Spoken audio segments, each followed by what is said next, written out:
प्रणाम। जय श्री राम। राजा जनक के प्रश्नों का उत्तर देते हुए मुनि अष्टावक्र आगे कहते हैं कि हे राजा जनक, यदि तुम अपने शरीर से भिन्न होकर शुद्ध चैतन्य में स्थित हो जाओ तो अभी और इसी क्षण सुखी, शांत एवं बंधन मुक्त हो जाओगे। आइए इसे विस्तार से समझते हैं।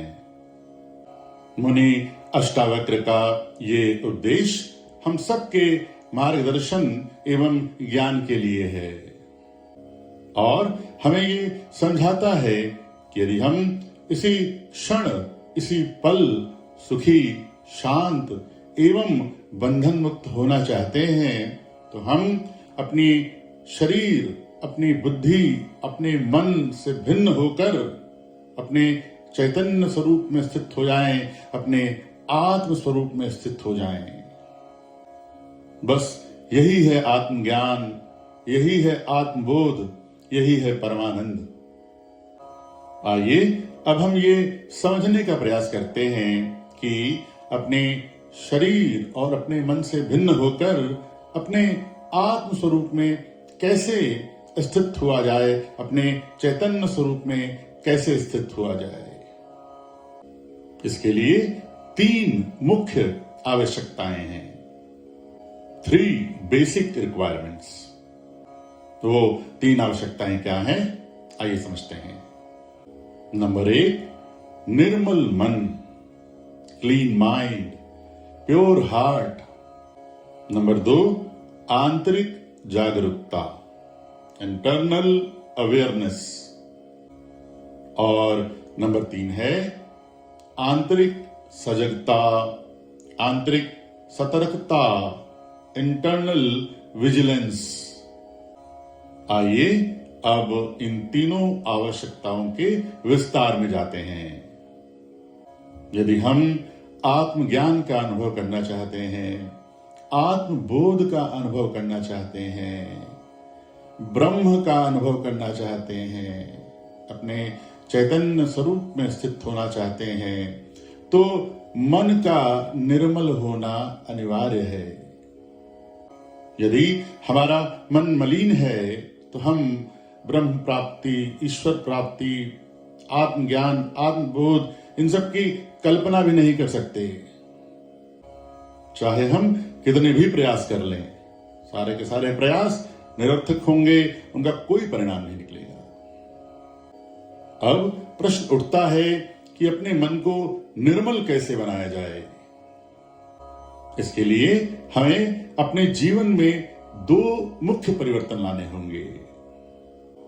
सबसे पहले हमें सांसारिक विषयों एवं इंद्रिय भोगों की आसक्ति का त्याग करना पड़ेगा और दूसरा हमें इन 5 सद्गुणों को धारण करना पड़ेगा, इन्हें अपनाना पड़ेगा।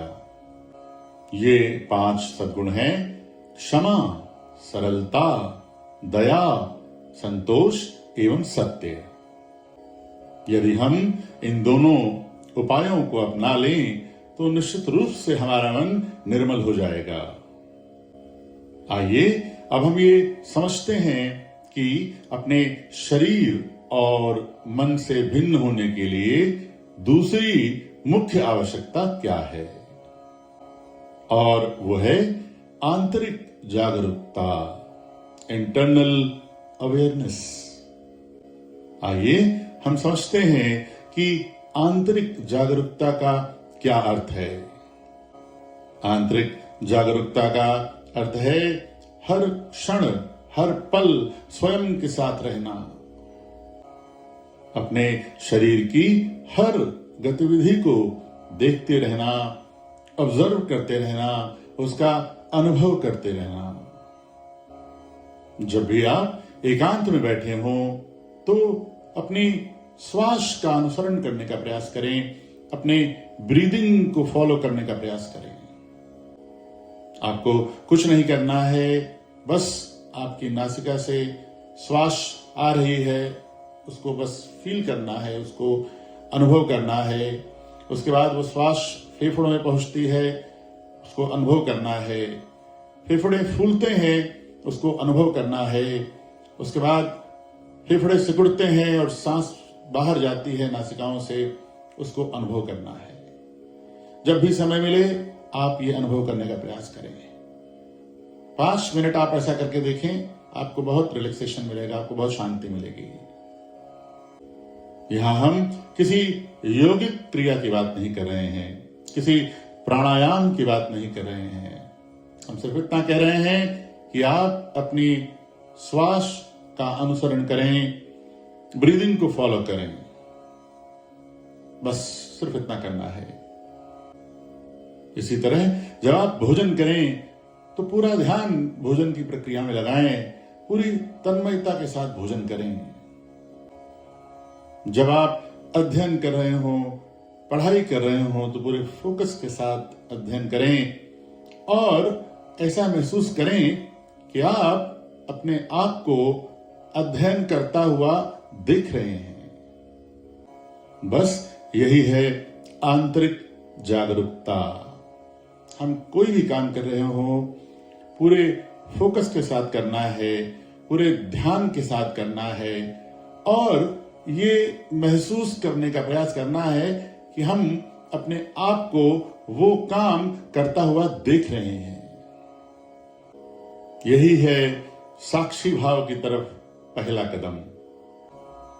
आइए अब हम समझते हैं आत्मबोध की तरफ ले जाने वाली तीसरी मुख्य आवश्यकता को। और वो तीसरी मुख्य आवश्यकता है आंतरिक सजगता, आंतरिक सतर्कता, इंटरनल विजिलेंस। तो आइए हम ये समझने का प्रयास करते हैं कि आंतरिक सजगता क्या है, आंतरिक सतर्कता क्या है।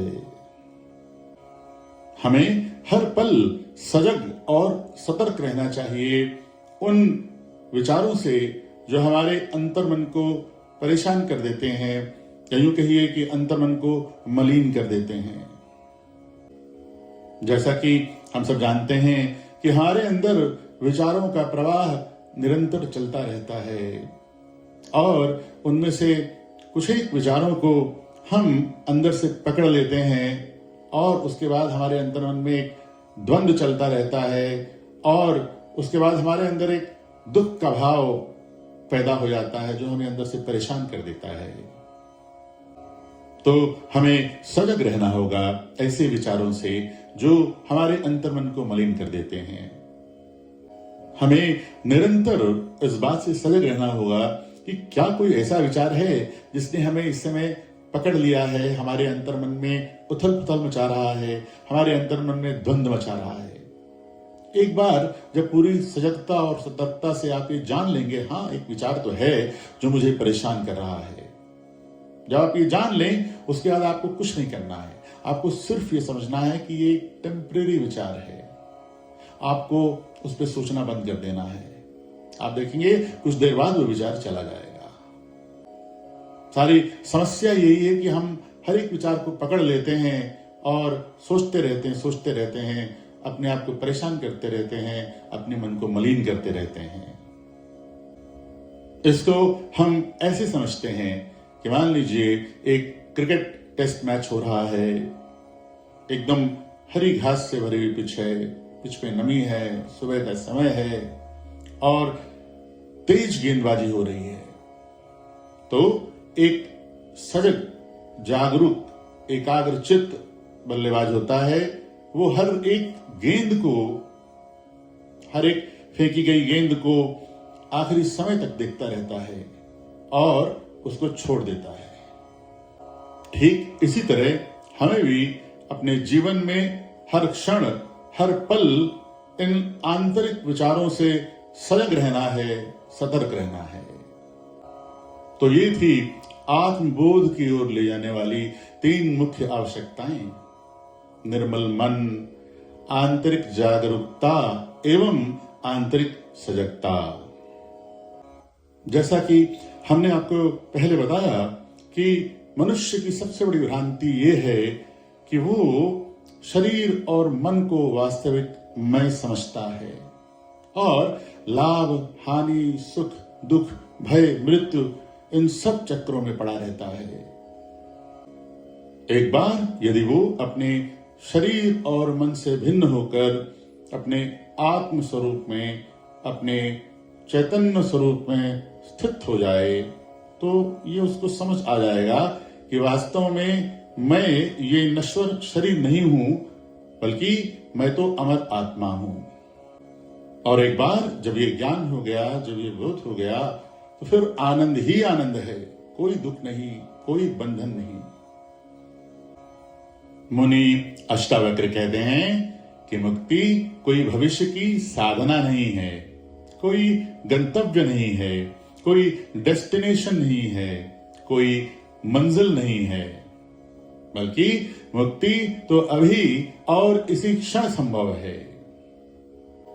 जैसे ही साधक अपने शरीर और मन से भिन्न होकर अपने आत्म स्वरूप में स्थित हो जाता है, ठीक उसी समय वो सुखी, शांत एवं सभी बंधनों से मुक्त हो जाता है। मुक्ति, आत्मबोध, परम आनंद, ब्रह्म, इन सब के अनुभव के लिए हमें बाहरी साधनों एवं बाहरी प्रयासों की बिल्कुल भी आवश्यकता नहीं है, बल्कि हमें सभी बाहरी साधनों को छोड़ देना पड़ेगा, सभी बाहरी प्रयासों को रोक देना पड़ेगा।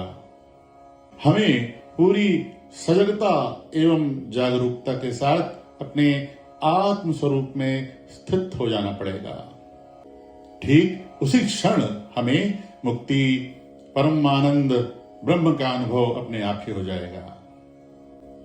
मुक्ति कोई वर्षों की तपस्या का फल नहीं है, बल्कि ये तो एक घटना है जो एक पल में घटती है। इसके साथ ही हमारा आज का वीडियो यही समाप्त होता है। शीघ्र ही एक नए वीडियो के साथ हम आपके समक्ष पुनः उपस्थित होंगे।